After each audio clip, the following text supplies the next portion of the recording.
Welcome to master K TV. ఈరోజు మన topic వచ్చేసి రీసెంట్గా దుబాయ్లో వచ్చిన వర్షాలు.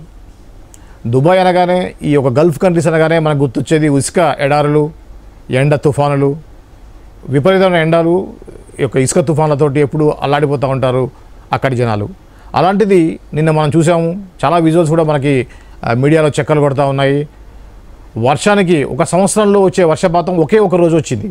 సో దాంతో షాపింగ్ మాల్స్, సినిమా హాళ్ళు, ఎయిర్పోర్ట్లు కూడా మొత్తం స్తంభించిపోయాయి. ఈ పరిస్థితికి కారణం ఏంటి, ఇలా ఎందుకు జరిగింది అనే విషయాన్ని దాసరి విజ్ఞాన్ గారితో మాట్లాడి తెలుసుకుందాం.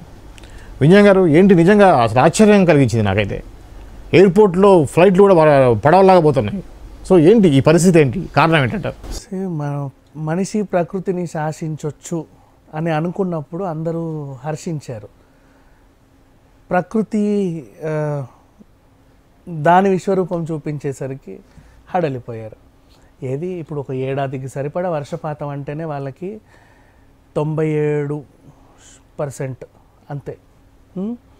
అలాంటిది 144 మిల్లీలీటర్లు ఒకసారి కురిసింది. సంవత్సరం అంతా 97, 144 ఒకసారి. అంటే ఏడాదిన్నర కురవాల్సిన వర్షం 24 గంటల్లో కురిసింది. ఎలా ఉంటుందండి? ఏడాదిన్నర కురవాల్సిన వర్షం సంవత్సరం పొడవునా 24 గంటల్లో. మళ్ళీ అందులోనూ 20 సెకండ్లు ఒక్కసారికి అట్లా పడింది కుండపోత. 20 సెకండ్లే. ఆ 20 సెకండ్లనే అల్లకల్లోలం అయిపోయింది జస్ట్. అండ్ ఆ గాలి మనం చూస్తుంటే విజువల్స్, ఆ చెట్లు ఎలా పోతున్నాయి, ఆ గాలి అండ్ ఆ స్టోమ్ అదొకటి వచ్చింది. మళ్ళీ సుడిగాలి, ఇన్ని టోర్నాడో అన్నీ వచ్చేసాయి ఒకేసారి. విషయం ఏంటంటే వీళ్ళకి వర్షపాతం ఉండదు, అదంతా ఎడారి దేశాలు. ఏదో క్రూడ్ ఆయిల్ మీద బతుకుతున్నారు, బాగానే ఉంది, బాగా సంపాదించుకున్నారు. ఇప్పుడు ఫర్ ఎగ్జాంపుల్ సింగపూర్కి నీళ్లు ఉండవు తెలుసా? దానికి నదులు కానీ ఏ వసతి సౌకర్యం లేదు. సింగపూర్ నీళ్లు కొనుక్కుంటుంది. సింగపూర్ అనే దేశానికి ఇప్పటివరకు నీళ్లు లేవు, నో సోర్స్. కొనుక్కుంటారు వాళ్ళు నీళ్లు, లేదా సముద్రం వాటర్ని మళ్ళీ దాన్ని రీసైక్లింగ్ చేసుకుంటూ ఇంకేదో చేసుకుంటా వాటర్ స్టోరేజ్ చేస్తారు. బట్ వాళ్ళు బాగానే బతుకుతున్నారు. సింగపూర్లో ఒక నది లేదు, కానీ వాళ్ళు ఏదో ఏంటి ఇప్పటికీ మన ఫైనాన్షియల్గా బాగా ఉన్న దేశాల్లో అదొకటి మంచి దేశం సింగపూర్. ఏదో అలా సర్వైవ్ అవుతున్నారు. ఇప్పుడు వీళ్ళు అంటారా క్రూడ్ ఆయిల్ మీద బతికేసే బాగా రిచ్ అయిపోయారు.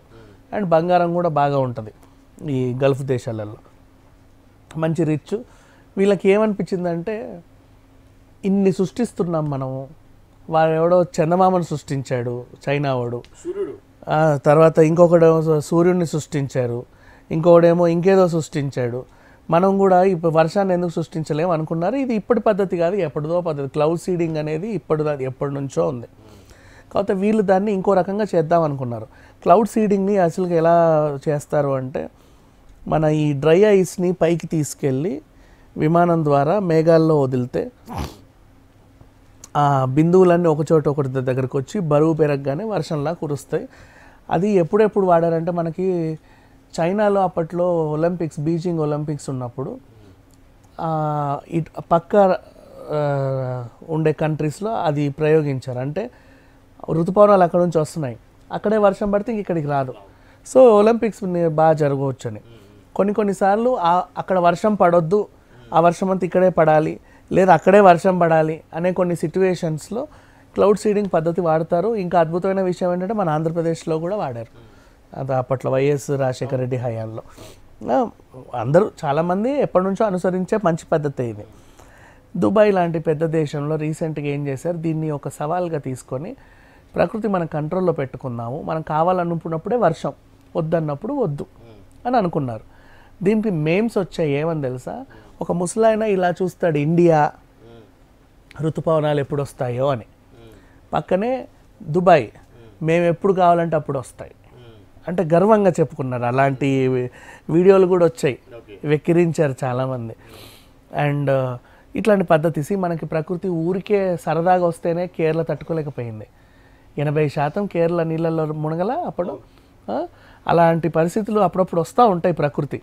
సో ఇప్పుడు కేరళ ఎగ్జాంపుల్ ఎందుకు చెప్పానంటే, ఆ టైప్ ఒక సిట్యువేషన్ అనుకోకుండా దుబాయ్కి వచ్చింది.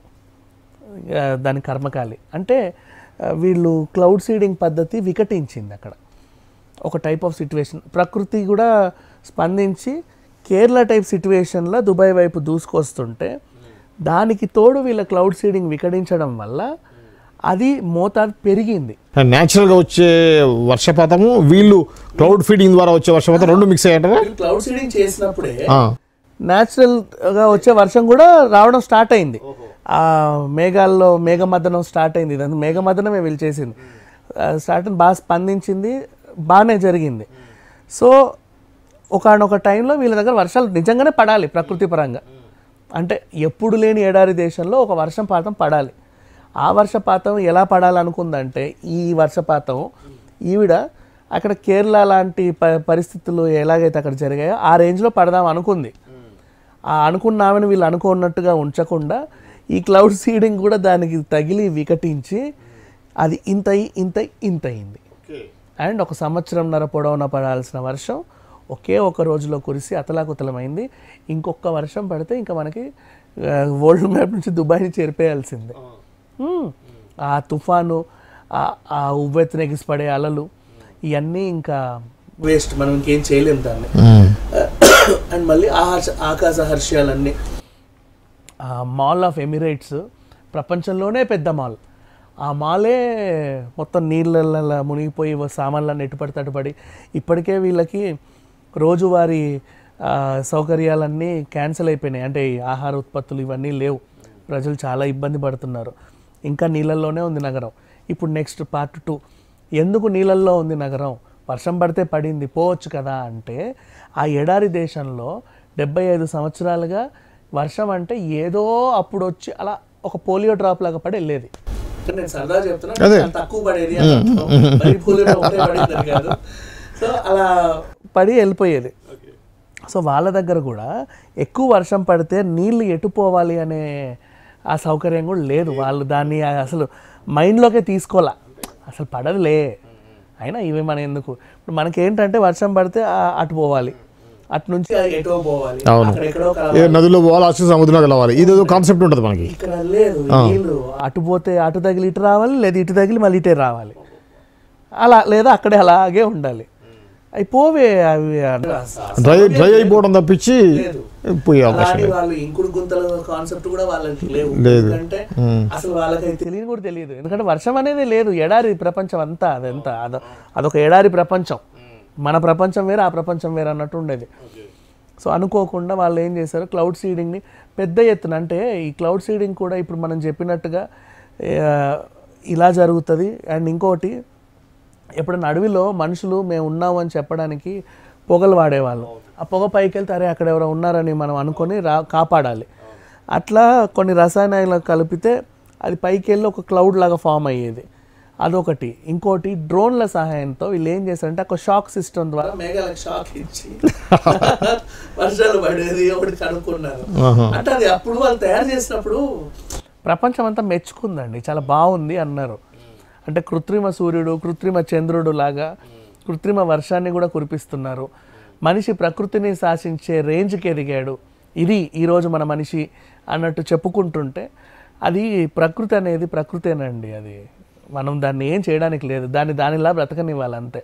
దాన్ని మనం అనవసరంగా అటు నుంచి ఇటు, ఇటు నుంచి ఇటు, నువ్వు ఇట్లా కాదు ఇట్లా రా, ఇట్లా కాదు ఇట్లా, రేపటి నుంచి భూమిని కూడా ఉల్టా తిప్పుతారండి వీళ్ళు. తిరగొద్దు. అదేంటి ఘటోద్గచుడు సినిమాలో ఆయన వెనక్కి తిప్పితే ప్రపంచం అంతా వెనక్కి అవుతుంది తెలుసా? ఆ టెక్నాలజీ కోసం ఆలోచించే స్థాయికి వెళ్ళిపోయాడు మనిషి. కానీ అదంతా ప్రకృతిలాగా వదిలేయాలి అంతే. అనుకోకుండా అయిందిలే అంటే వాళ్ళు కూడా ఊహించుండరు ఈ సిచ్యువేషన్ని. దీని ద్వారా మనకు తెలిసిన నీతి ఏంటంటే క్లౌడ్ సీడింగ్ని ఎంతవరకు చేయాలో అంతవరకే చేయాలి, కానీ అంతంత చేయకూడదు అని వాళ్ళు మొత్తం ఉన్న క్లౌడ్స్ అన్నిటి మీద చల్లేశారు. అదేమో ఆల్రెడీ ఋతుపవనాల టైం వచ్చింది, ఈ పరిస్థితికి పక్క నుంచి కూడా వర్షం వచ్చే సిచ్యువేషన్ వచ్చింది. అది దీనికి తగిలి ఇది దానికి తగిలి మొత్తం వికటించింది. ఇవన్నీ పక్కన పెట్టేస్తే ఈదురుగాలులు, టోర్నడోస్, పెద్ద టోర్నాడోలు, ఆ సౌండ్స్, ప్రకృతి సౌండ్స్ కూడా ఇప్పుడు మనం అంత వినలా భయంకరమైన సౌండ్లు. అవును. సో అంత పెద్ద దేశం ప్రపంచంలోనే బుర్జ్ దుబాయ్ అత్యంత పెద్ద ఎత్తైన బిల్డింగ్, అంత పెద్ద దేశము ఒక్కరోజు అలా అలా చిగుటాకులా వణికిపోయింది. సో ఇప్పుడు కూడా పరిస్థితి బాగాలేదు. ఇంకొక వర్షం మళ్ళీ ఇలాగే పడితే ఇంకా మనం దుబాయ్ని మర్చిపోవాల్సిందే, ఆ రేంజ్లో ఉంది పరిస్థితి.